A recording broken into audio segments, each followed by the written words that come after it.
How's it going, everyone? My name is DrapPep.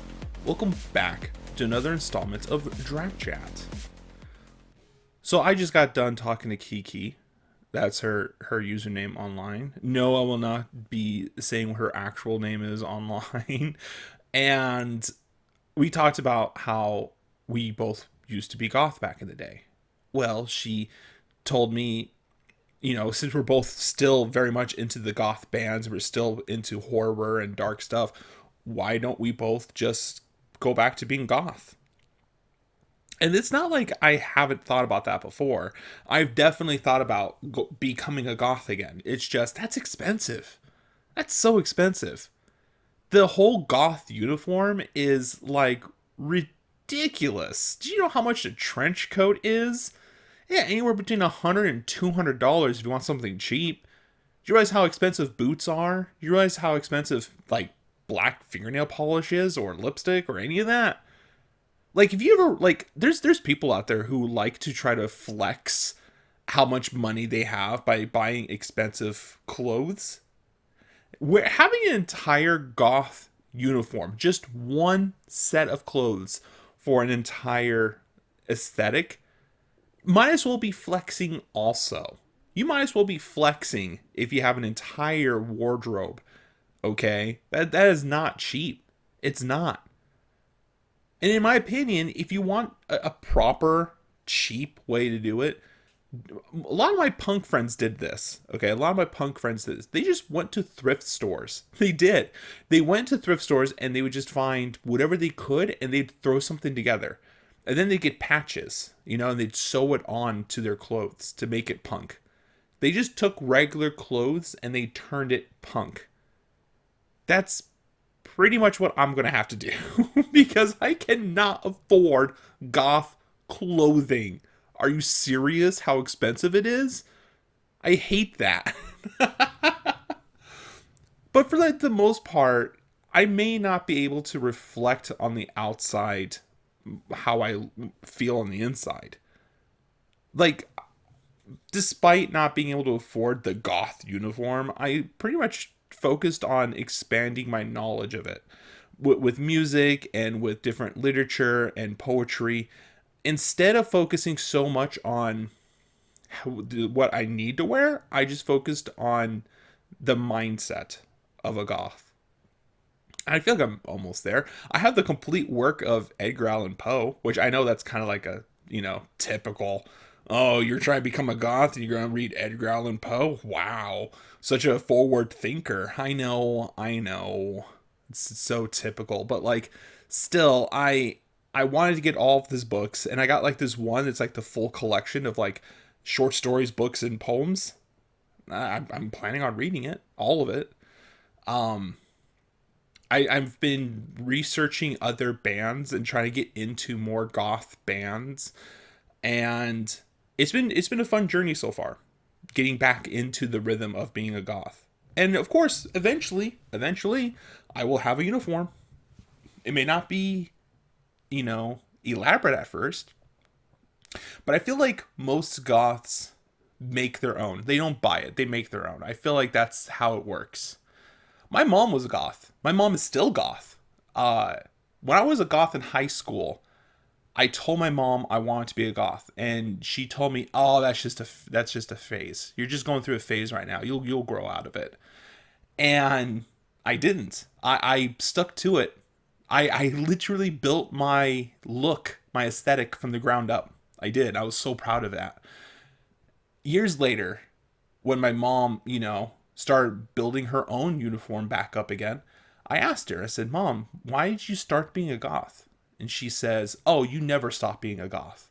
With the wardrobe or without the wardrobe, you never stop being a goth. It's all about the mindset." And I said, "Well, how come in high school you never helped me? When I told you I wanted to be a goth, you never helped me." And she said, and I'll never forget this, "Every goth has to find their own way. That's just how it is." I was like, all right, you know what? Fair point. That's a fair point. You got me there. Fair point. Because she's right. If it's just handed to you, you're a poser. You're just conforming. You're a poser. You're just doing it because you like how it looks. You're not really building yourself up for it. You're not putting the work into it. Every goth has to find their own way. That is something I will live by.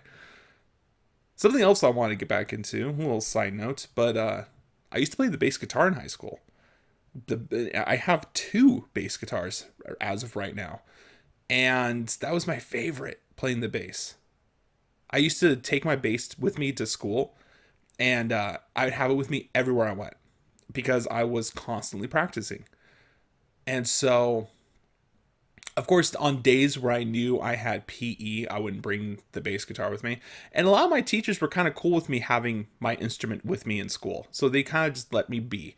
I was just this guy, which at the time, I was able to have a chained wallet, like wristbands with spikes on them. And then security would just ask me, "Are you planning on hurting someone with those?" I was like, "No." And then they're like, "All right, have fun." And they just let me have it. So I had wristbands with spikes on it. And sometimes I won't wear those, right? And I'll have regular wristbands, but like the leather ones. But then I'd have like a trench coat. And I even had like a finger ring. It was like one of those rings that would cover the whole finger. Oh, it was so cool. That was my prized possession. I would love to get another one. I'm not even joking. I would love to get another one of those finger rings where like it covers the whole finger, the whole index. Those things are so cool. But yeah, so I imagine that whole, and stomper boots. Don't forget that, the trench coat and the trench boots, with the bass guitar on my back, with the strap, because I had it in the casing, and the casing was one of those shoulder strap casings for the bass. And I would just, during lunch break, I would pull it out. I'd play a couple of songs to kind of like practice. And that was the whole reason why I had it with me all the time, was so I can play it whenever I felt like it. It was like my pride and joy playing the bass. And I kind of like to get back into it. I feel like my goth walk back then was tied to my music, playing music and listening to music. And I feel like for me to get back into this, I also need to get back into playing music, because that was how I built myself up, right? That was how I was able to feel connected with this genre, was through the music. So it was a little bit of a side note, but it was also kind of connected in the same way. The whole reason I bring up in this episode is because I'm really excited about this idea of becoming a goth again. Like, I have friends who said that they already knew I was goth, like just the way I would talk, the way that I would talk about things, and they're like, "You never really stopped being a goth. You kind of like you like I love horror, right? Like, I watch it day and night. I pretty much treat every day like Halloween. It doesn't matter to me." And my friends are like, "Yeah, yeah." And plus, you listen to a lot of synthwave, and you also listen to like like they just point out my music, the interest of my music in my playlist. If you look at songs I vibe with, just listen to that playlist on my YouTube channel. You'll see it. It's in there. You'll find it. But like, just because I like a very specific kind of music doesn't mean I don't like all music. I do love all music. It's just, sometimes I kind of like the more depressing songs. Sometimes I do. All right. So what? In high school, here's what's funny. Now, I probably listen to way more goth music than I did back in high school. In high school, I was probably listening to more metal, like Metallica, Slipknot, Mushroomhead, Slayer, Lamb of God, like those kind of bands, right? And now, I think I listen to way more goth music now than I did back then. And back then, people were convinced I was a goth. Like, there was no questioning, is Sean a goth? Like, hell yeah. Are you kidding me? Have you not seen that guy? Yeah, he is. He's a goth.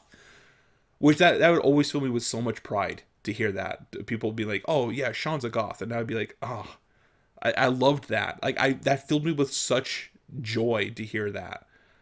And to get back into it again, of course I'm excited. Of course I am. But this is going to be a journey for sure, because already listening to music. I'm already trying to get into the literature. It's just now I gotta build up the wardrobe for it. That's all I gotta do. I feel like once I have the wardrobe, that I'll just fall right in place. I'll fall right into that position of where I want to be. But that's gonna be it for this installment of this episode. I would like to thank everyone for tuning in.